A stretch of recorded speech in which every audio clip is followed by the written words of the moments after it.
आपण नानाजी देशमुख कृषी संजीवनी प्रकल्पांतर्गत मका या पिकाची शेतीशाळा घेत आहोत. मका म्हणलं की खादड पीक आहे आणि कीड आणि रोगाचं सुद्धा मोठ्या प्रमाणात त्याच्यावर पडते आणि विशेष करून पांढरी माशी आणि पांढऱ्या माशीच्या बद्दल आपल्याला जी काय माहिती दिली असेल त्यांनी, पण पुन्हा एकदा उजळणी या खातर की आपण पांढरी माशीसाठी सदरील पिवळे चिकट सापळे मकामध्ये पाहिजे.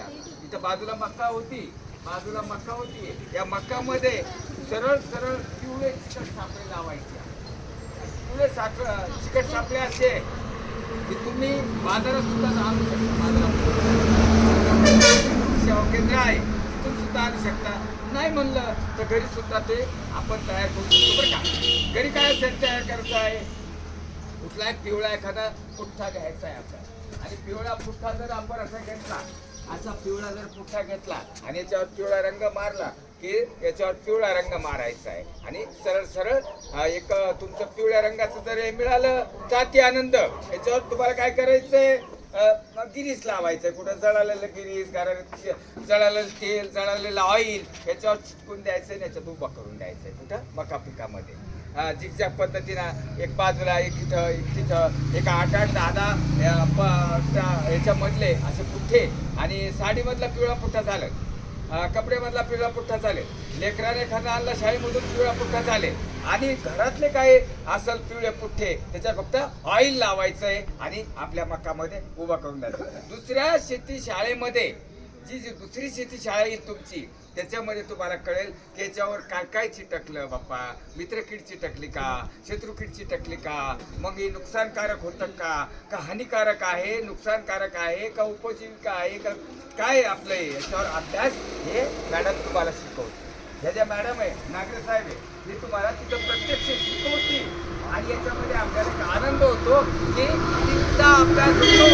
नानाजी देशमुख संजीवनी प्रकल्पांतर्गत शेतकऱ्यांची महिला शेती शाळा आणि महिला शेती शाळेमध्ये या मुलींचा अभ्यास आहे, मग खतांचा अभ्यास आहे. ज्या काही SOPs दिल्या तुम्हाला, SOPs मध्ये एक नंबर आप चिकट सापळा आणि चिकट सापळ्याची एक SOPs दिली तुम्हाला आणि या SOPs म्हणजेच काय आहे की प्रॅक्टिस, नुसते चिकट सापळ्याची प्रॅक्टिस.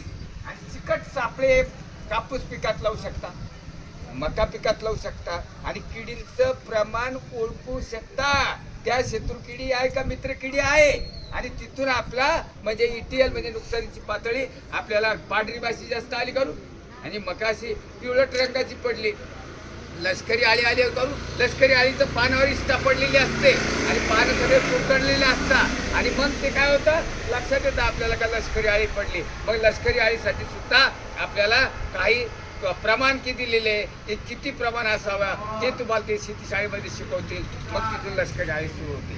पट्टापेरमध्ये सुद्धा म्हणजे पट्टापेर जर असते तर अजून चांगलं असतं. ही मका आहे तर 8 मधली पट्टापेर बेडवरच्या पद्धती या सुद्धा याच्यामध्ये शिकून पुढच्या वर्षी त्याची अंमलबजावणी करायची आहे. आता जरी नसतं तर पुढच्या वर्षी आणि